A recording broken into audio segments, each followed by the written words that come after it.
Se você é uma pessoa normal, eu tenho certeza que você já teve medo do fracasso. Talvez até essa semana mesmo você já tenha pensado nisso. A gente, quando vai enfrentar um novo desafio, colocar nossos sonhos em prática, ou mesmo viver pequenas coisas no dia a dia, a gente acaba passando por esse medo. Mas recentemente eu estava relendo alguns escritores que eu gosto, alguns poetas, e eu me vi pensando sobre um medo diferente.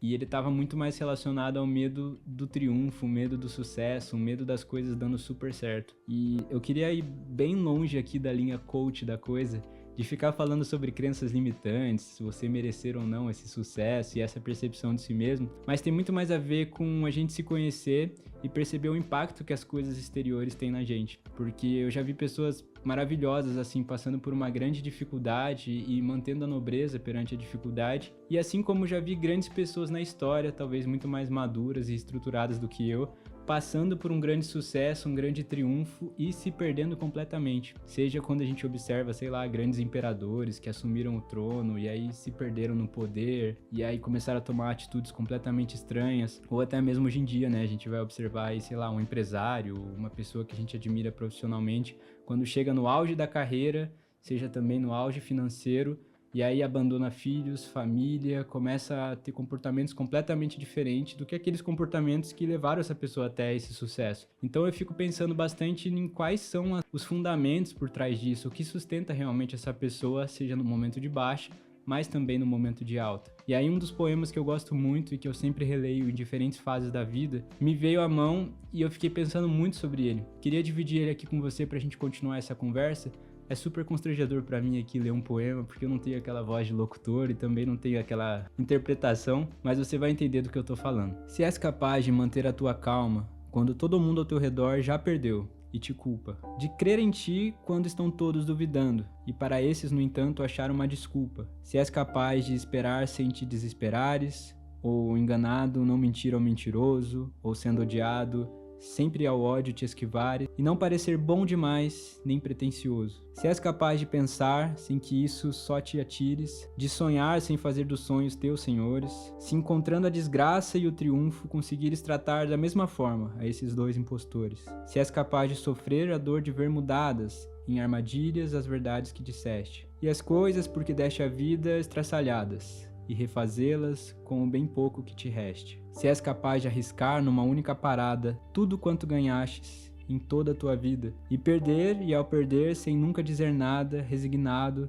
tornar ao ponto de partida, de forçar coração, nervos, músculo, tudo, a dar seja o que for que neles ainda existe, e a persistir. Assim, quando exaustos, contudo, resta a vontade em ti que ainda ordena, persiste. Se és capaz de entre plebe não te corromperes, e entre reis não perder a naturalidade, e entre amigos, sejam bons, sejam maus, te defenderes. Se a todos podes ser de alguma utilidade, e se és capaz de dar, segundo por segundo, ao minuto fatal, todo valor e brilho, tua é a terra com tudo que existe nela. E mais, serás um homem, meu filho. E o ponto que mais me marca nesse poema, dentre todas as vezes que eu já li ele em diferentes fases da vida, é justamente no ponto onde ele fala que a gente precisa encarar tanto o triunfo quanto a desgraça e tratar esses dois como impostores.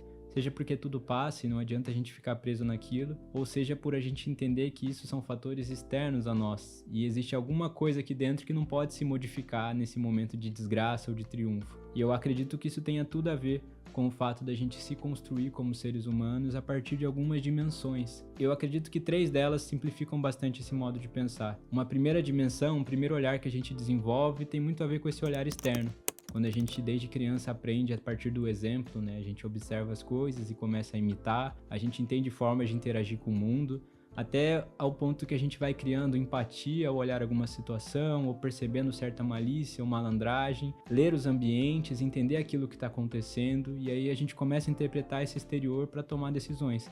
Qual é o impacto que eu estou tendo nesse exterior? A partir do momento que a gente observa essas coisas, a gente começa a ser impactado. E eu acredito que a segunda dimensão, a segunda forma de olhar tem a ver com olhar para dentro. Uma vez que a gente entende que esse exterior, que todos esses fenômenos que acontecem, trazem pra gente um sentimento, uma percepção, uma reação direta, Eu acho muito importante para qualquer ser humano evoluir, seja homem, mulher, em qualquer uma das fases da vida, sempre se perguntar por que eu tô sentindo o que eu tô sentindo?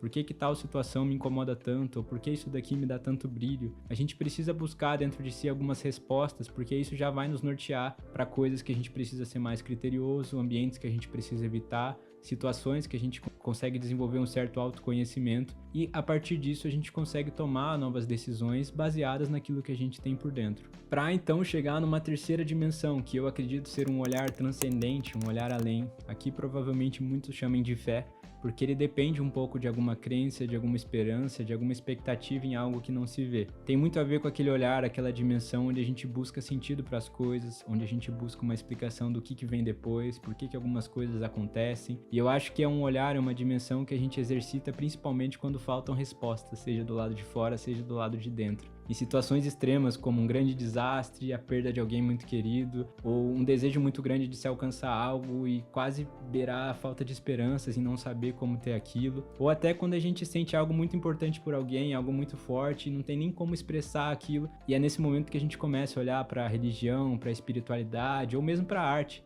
formas de transcender aquilo que a gente vive, seja internamente, seja externamente. E nesse ponto, a minha experiência pessoal tem muito a ver com essas duas dimensões, a arte e a espiritualidade. Em diferentes formas, elas me alcançam e me ajudam a explicar algumas coisas, expressar algumas coisas. Eu acredito muito que esses três olhares, essas três dimensões, são vividas de forma muito particular de pessoa para pessoa. Conheço muitas que pararam nesse olhar número 1, só do mundo exterior, pessoas que evitam questionar o que sentem, evitam olhar com uma certa profundidade para as coisas, e conheço pessoas que olham muito para dentro, para fora, mas não buscam nenhuma resposta transcendente ou espiritual, e tá tudo bem também. Mas para mim, uma visão de um humano completo costuma passar por essas três dimensões, porque esse é o meu repertório e a forma que tem funcionado para mim. Então toda vez que eu penso no sucesso, toda vez que eu penso naquilo que eu quero alcançar, toda vez que eu vejo que eu tenho que construir coisas em mim para alcançar certos objetivos, eu penso sempre nessas três dimensões. O que eu estou observando, quais ambientes, o que eu tenho que me expor de forma externa para que aquilo me motive ou aquilo me permita ficar próximo daquilo que eu desejo e ao mesmo tempo quais são os impactos disso dentro de mim. É um preço que eu estou disposto a pagar? Nesse caminho eu tenho me sentido bem, aquilo tem me alimentado, me motivado? E um terceiro ponto muito mais espiritual e talvez transcendente é entender essas coisas têm feito sentido? Eu acredito que isso vai me permitir deixar um legado, isso se justifica pelos meus valores, ou mesmo quando me falta uma certa orientação, motivação, eu acredito que exista uma força que pode me ajudar. No meu caso, né, eu chamo de Deus e tenho certeza que muitas espiritualidades têm diferentes nomes para isso, mas é muito interessante a gente ter todas essas ferramentas na nossa mão no momento que a gente vai buscar aquele nosso objetivo. E uma das coisas que eu acho mais legais é quando eu vou estudar sobre a vida de alguém, seja uma grande personalidade histórica ou seja minimamente um artista que eu gosto da atualidade, a gente vê numa biografia, numa entrevista ou num convívio próximo que você possa ter a chance e você observa que aquela pessoa, mesmo no sucesso, ela sustenta esses três pilares de forma admirável e a gente consegue perceber que ela amadureceu conforme as oportunidades foram aparecendo. Então isso que no começo desse vídeo eu chamei de medo do sucesso, o medo do triunfo, tem muito a ver com essa autorresponsabilidade de entender se essas coisas acontecerem externamente a mim, como que eu vou me sentir com elas e o que isso vai me transformar por dentro. E uma vez que isso aconteça, eu consigo enxergar sentido para essas coisas, eu consigo justificá-la por meio dos meus valores ou daquela fé que eu acredito. Eu acho que são coisas que a gente poderia pensar várias vezes na nossa vida e não apenas nos momentos de desgraça ou de grande dificuldade.